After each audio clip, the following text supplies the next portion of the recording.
Hello everyone, कैसे हो आप सब। आई होप आप सभी अच्छे होंगे और निरंतर अपनी तैयारी में व्यस्त होंगे।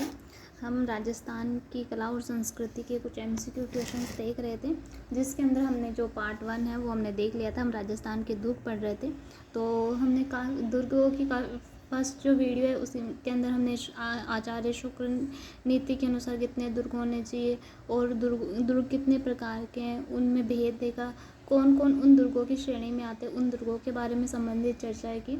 और अब हम दुर्गों से रिलेटेड एमसीक्यू क्वेश्चन स्टार्ट कर रहे हैं। ठीक है, तो कल जो भी क्वेश्चन हमने देखे, कल हमने वो दुर्ग देखे जो राजस्थान के, वो दुर्ग राजस्थान के 6 दुर्ग जो यूनेस्को की विश्व विरासत सूची के अंदर शामिल है, उन दुर्गों के बारे में हमने देखा, उनके बारे में हमने चर्चा की। आज हम वापस अपनी क्लास स्टार्ट करते हैं। तो आज का पहला क्वेश्चन है कि रणथंभौर के दुर्ग का पतन कब हुआ। जो रणथंभौर दुर्ग है कहाँ पर है, सवाई माधोपुर में स्थित है। तो उसका पतन कब हुआ। देखिए, कोई भी चीज़ जब बनती है तो वो ना कि जो बनता है वो बिगड़ता भी है। तो रणथंभौर दुर्ग का पतन कब हुआ, यानी रणथंभौर दुर्ग है उस पर ना कब आक्रमण किया गया और ना उस पर कब्जा कर लिया गया, ये क्वेश्चन है। पहला ऑप्शन है कि 11 जुलाई 1311 ईस्वी में, 11 जुलाई 1311 ईस्वी में। दूसरा है 11 जुलाई 1306 ईस्वी में। तीसरा क्वेश्चन है 11 जुलाई 1307 ईस्वी में। और जो चौथा क्वेश्चन है 11 जुलाई 1301 ईस्वी में। और ये जो क्वेश्चन है ना, ये पटवारी का जो एग्ज़ाम था उसमें आया हुआ है। पटवारी एग्ज़ाम हुआ था 2011 में, उसमें ये क्वेश्चन आ रखा और एग्जैक्ट डेट दी। अपने से याद कर देना कि चित्तौड़ का पहला साका रणथंभौर का हुआ 1301 में, दूसरा चित्तौड़ में हुआ 1303 में, फिर 1308 के अंदर हुआ, फिर 1311 के अंदर हुआ। अलाउद्दीन खिलजी की प्रमुख साखे हुए। फिर हम याद करते हैं 1534 का साका हुआ। फिर हम 1567 का, जो 1567 वाला 67-68 वाला साका याद कर लेते हैं। लेकिन जो रणथंभौर दुर्ग है ना, उस के अंदर जो साका हुआ, उसका पतन हुआ, जौहर हुआ, साका हुआ, और उसका जो पतन हुआ केसरिया भी हुआ था। तो उसकी एग्जैक्ट डेट दे रखी है कि किस तिथि को जो रणथंभौर दुर्ग है उसका पतन हुआ, तो एग्जैक्ट डेट दे रखी है। तो मतलब कि सन के साथ हमें डेट रखना भी ज़रूरी है। तो इसका जो सही आंसर है वो है 11 जुलाई 1301 ईस्वी में। 11 जुलाई 1301 ईस्वी में क्या हुआ, रणथंभौर दुर्ग है उसका पतन हुआ था 11 जुलाई 1301 ईस्वी में। है रणथंभौर का किला, जो रणथंभौर का किला है, रणथंभौर का जो प्राचीन नाम है वो है रंतपुर, यानी रण की घाटी स्थित। जो रंतपुर है, रण की घाटी में स्थित नगर था। रण उस पहाड़ी का नाम है जो इस दुर्ग से कुछ नीचे स्थित है। रण उस पहाड़ी का नाम है जो इस दुर्ग से कुछ नीचे है। तदर्थम उस पहाड़ी का नाम है जिस पर दुर्ग स्थित है। इसी वजह से दुर्ग का नाम रणथंभौर पड़ा था। 8वीं शताब्दी में जगत या जयंत द्वारा निर्मित है। कहीं तो जगत या जयंत द्वारा बताया जाता है और कुछ पुस्तकों में 994 ईस्वी में रणथंभन देव द्वारा निर्मित बताया गया है। ये किला सुरक्षात्मक दृष्टि से क्या है, जो सुरक्षा दृष्टि से अद्वितीय स्थान रखता है। ये विशाल पर्वत पर स्थित होते हुए भी दूर से दिखाई नहीं देता। मतलब कि जो मैंने जब देखा था गणेश मंदिर वगैरह, हम जब गए थे सवाई माधोपुर में, तो रणथंभौर दुर्ग है उसी के वहीं पे है गणेश नेत्र गणेश मंदिर है। तो मतलब कि पहाड़ी के आगे पहाड़ी, फिर पहाड़ी के आगे पहाड़ी, ऐसे मतलब पहाड़ियों से घिरा हुआ है। और अब्दुल फजल ने भी कहा था कि ये ना ये बाकी सब जो दुर्ग है वो तो क्या है ना नंगे हैं, जबकि जो रणथंभौर दुर्ग है ये पत्थरबंद है, यानी बाहर से ये बिल्कुल भी दिखाई नहीं देता। ये विशाल पर्वत पर स्थित होते हुए भी दूर से दिखाई नहीं देता, जबकि इसके ऊपर से शत्रु को जबकि इसके ऊपर से मतलब कि दुर्ग से शत्रुओं को आसानी से देखा जा सकता है। अलाउद्दीन मतलब कि यहाँ पे क्या हुआ था 1301 में, यहाँ पर राणा हमीर तथा अलाउद्दीन खिलजी के बीच युद्ध हुआ था, जिसमें अलाउद्दीन खिलजी विजयी रहा था। रणथंभौर शासक उस समय हमीर देव चौहान थे। तो उनके लिए एक प्रसिद्ध दोहा है कि सिंह गमन सत्पुरुष वचन, कदली फले एक बार। सिंह गमन सत्पुरुष वचन और कदली फले एक बार, त्रिया तेल हमीर हट चढ़े न दूजी पार। मतलब त्रिया तेल और हमीर हट चढ़े न दूजी बार। तो ये दोहा रणथंभौर दुर्ग के शासक के लिए कहा गया है। ठीक है। नेक्स्ट क्वेश्चन है कि निम्नलिखित में से कौन सा किला चौहानों द्वारा बनवाया गया माना जाता है। कौन सा किला है जो चौहानों के द्वारा बनवाया गया माना जाता है, ये क्वेश्चन है। इसका पहला ऑप्शन है आमेर का दुर्ग। इसका पहला ऑप्शन क्या है, आमेर का दुर्ग। दूसरा ऑप्शन है रणथंभौर का किला। तीसरा जो ऑप्शन है वो है चित्तौड़गढ़ का किला। और चौथा ऑप्शन है मेहरानगढ़ का किला। तो बताना है कि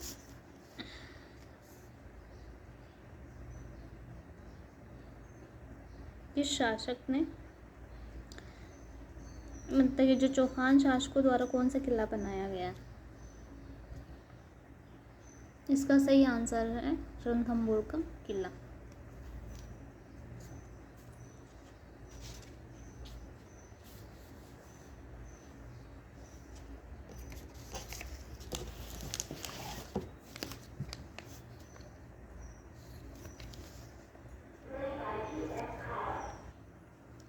नेक्स्ट क्वेश्चन है कि त्रिया तेल हमीर हट चढ़े न दूजी बार।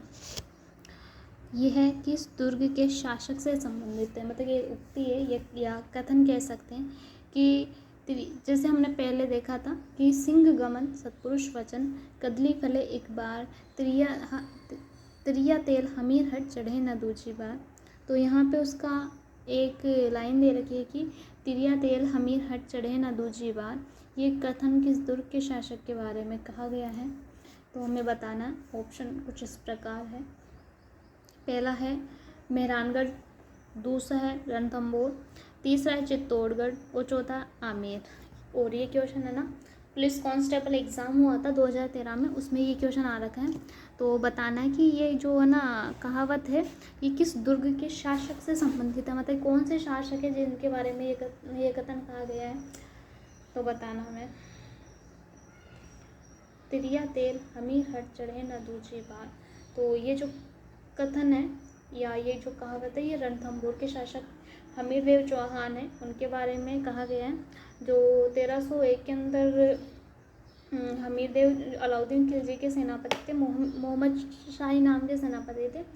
तो उनको शरण देने के कारण जो अलाउद्दीन खिलजी है उनसे नाराज़ हो गए और उन्होंने रणथंभौर दुर्ग पर आक्रमण कर दिया। तो तब इनका सर्वस्व परिवार इस जो युद्ध है उसमें समाप्त हुआ था। ये राजस्थान के इतिहास का पहला जल जौहर इनकी पुत्री ने किया था। और इनकी मतलब कि क्योंकि वो कंवारी कन्या थी, तो कंवारी कन्या जौहर नहीं कर सकती, शादीशुदा औरतें ही जौहर करती है। तो उन्होंने जल जौहर किया, अग्नि जौहर नहीं कर सकती इसलिए उन्होंने जल जौहर किया था। और जो इनकी पत्नी है रंगादे थी, उन्होंने केसरिया किया। इन्होंने समस्त रणथंभौर के जो वीर सैनिक थे उन्होंने केसरिया किया। और इस प्रकार रणथंभौर मतलब कि इन्होंने ये था कि उन्होंने अलाउद्दीन खिलजी की अधीनता स्वीकार नहीं की, उनसे लड़ना पसंद किया। इसीलिए कहा जाता है कि त्रिया तेल हमीर हट चढ़े न दूजी बार की। ये उनकी हट ही थी कि हम जिनको हमने आश्रय दे दिया उन्हें हम आपको नहीं सौंपेंगे, चाहे इसके लिए हमें कितनी भी बड़ी से बड़ी कीमत है वो चुकानी पड़े। नेक्स्ट है हमीर रासों के अनुसार रणथंभौर किले का प्रारंभिक नाम क्या था। हमीर रासों के अनुसार जो रणथंभौर किला है उसका प्रारंभिक नाम क्या था। पहला है ऑप्शन है रणस्तंभपुर,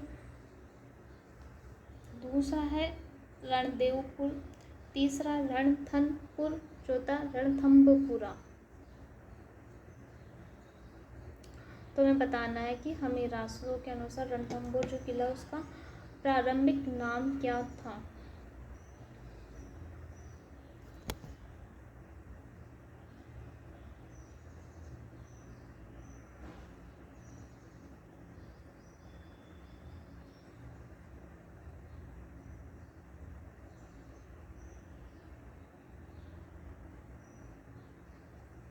तो उसका जो सही आंसर है वो है रणस्तंभपुर। क्या नाम है, रणस्तंभपुर।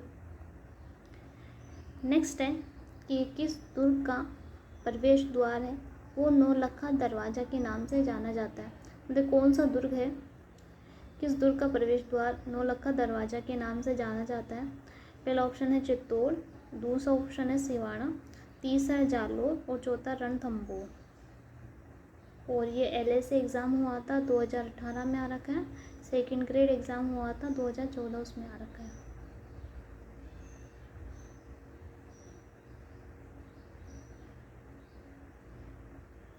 तो बताना किस दुर्ग का जो प्रवेश द्वार है वो नौलखा दरवाज़ा के नाम से जाना जाता है। नौलखा दरवाज़ा, इसका जो सही आंसर है वो है रणथंभौर दुर्ग का जो प्रवेश द्वार है उसे नौलखा दरवाज़ा कहते हैं। सवाई माधोपुर स्थित रणथंभौर का जो प्रवेश द्वार है उसे नौलखा दरवाज़ा कहते हैं। ध्यान रखिए, इसे ध्यान रख। नेक्स्ट है रणथंभौर दुर्ग में किसका प्रसिद्ध मंदिर बना है। जो रणथंभौर दुर्ग है उसमें किसका प्रसिद्ध मंदिर बना है।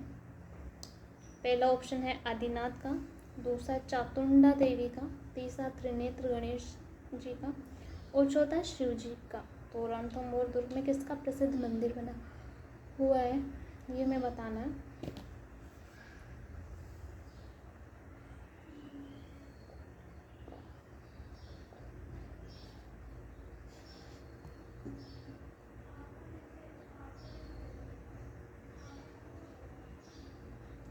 तो इसका जो सही आंसर है वो है त्रिनेत्र गणेश जी का मंदिर। रणथंभौर किले में हमीर महल है, मतलब जो वहाँ पे रणथंभौर दुर्ग है वहाँ पे क्या त्रिनेत्र गणेश जी का मंदिर है ना। रणथंभौर किले में हमीर महल, रानी महल है, सुपारी महल है, 32 खम्भों की छतरी है, रनिहाड़ तालाब है, पीर सदरुद्दीन की दरगाह है। जो पीर सदरुद्दीन है उनकी भी दरगाह है, त्रिनेत्र गणेश जी का मंदिर है। ये सभी जो प्रमुख स्थल है वो रणथंभौर दुर्ग के प्रसिद्ध स्थल है। एक बार हम वापस देख लेते हैं। देखो, एक तो त्रिनेत्र मंदिर है, मतलब कि त्रिनेत्र मंदिर है। त्रिनेत्र मंदिर से भी पहले 2-3 मंदिर आते हैं जिसमें जैन या हाँ जैनियों का ही था वो मंदिर है ना। तो वो आता है, फिर इधर एक मतलब कि आसपास ही मंदिर हैं सारे के सारे। तो उसके बाद त्रिनेत्र गणेश मंदिर आता है। तालाब भी आते बीच बीच में जहाँ पे लिखा हुआ है कि इनमें जो मगरमच्छ वगैरह जहरीले जीव जंतु भी है तो इनका भी ध्यान रखें। तो उसमें क्या क्या है देखो, हमीर महल है, रानी महल है, सुपारी महल है, 32 खम्भों की छतरी है, रनिहाड़ तालाब है और पीर सदरुद्दीन की दरगाह है और साथ ही साथ त्रिनेत्र गणेश मंदिर है। ऐसा कहा जाता है कि राजस्थान में जब शादी होती है तो शादी से पहले जो कुकू पत्री होती है तो उसका जो प्रथम निमंत्रण है वो रणथंभौर गणेश जी का मंदिर वहाँ जाता है। मतलब कि कहीं गणेश जी मतलब कि जो मुख्य है वो राजस्थान में रणथंभौर गणेश जी के मंदिर को कहा गया है कि वहाँ पर कुकू पत्री जाती है। और ऐसे तो जैसे प्रथम पूज्य गणेश जी हैं ही हैं, उनके तो जाती है। तो अगर कोई वहाँ मतलब कि वहाँ मान्यता है। और वैसे अपन अगर जो वहाँ दूर है काफ़ी तो अगर वहाँ नहीं जाते हैं तो फिर जैसे गणेश जी को तो देते ही हैं निमंत्रण, तो वहाँ पे मुख्य वहाँ पे है। नेक्स्ट है कि राजस्थान के किस गढ़ को धाराधारगढ़ के नाम से भी जाना जाता है। राजस्थान के किस गढ़ को धाराधारगढ़ के नाम से भी जाना जाता है। पहला ऑप्शन है भटनेर का किला, दूसरा है गागरोन का किला, तीसरा है रणथंभौर का किला और चौथा है चौमुहागढ़। तो राजस्थान के किस गढ़ को धाराधारगढ़ के नाम से भी जाना जाता है।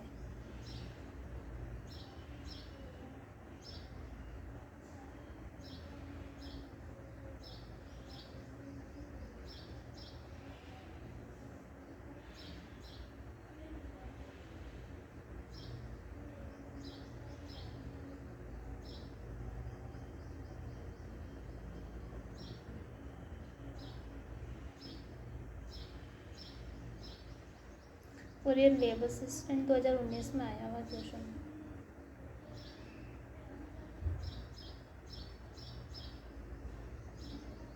इसका सही आंसर है चोमुआगढ़। जो चोमू का किला है उसे धाराधरगढ़ के नाम से भी जाना जाता है। देखो चोमुआगढ़ जयपुर में ही है। रघुनाथगढ़ व धारगढ़ के नाम से भी प्रसिद्ध है। ठाकुर कर्ण सिंह द्वारा 1595 से 93 में निर्मित चेमू जयपुर में स्थित किला है। जो चोमू का किला है उसे धाराधारगढ़ कहते हैं।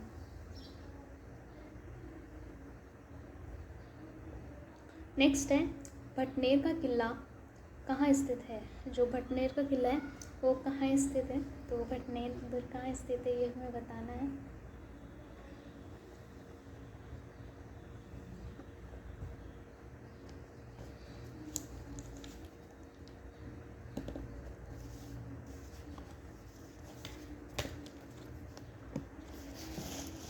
पहला ऑप्शन है हनुमानगढ़ में, दूसरा कोटा में, तीसरा धौलपुर में और चौथा है पाली में।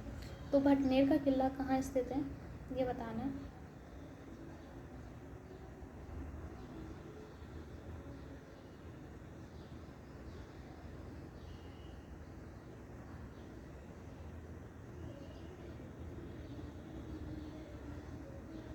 कोटा में स्थित है, हनुमानगढ़ में स्थित है, धौलपुर में या पाली में। और ये आरपीसी सेकेंड ग्रेड जो टीचर का एग्जाम है उसमें आ रखा है। साथ ही साथ सांख्यिकी अधिकारी है 2021 उसमें भी जैसे आ रखा है।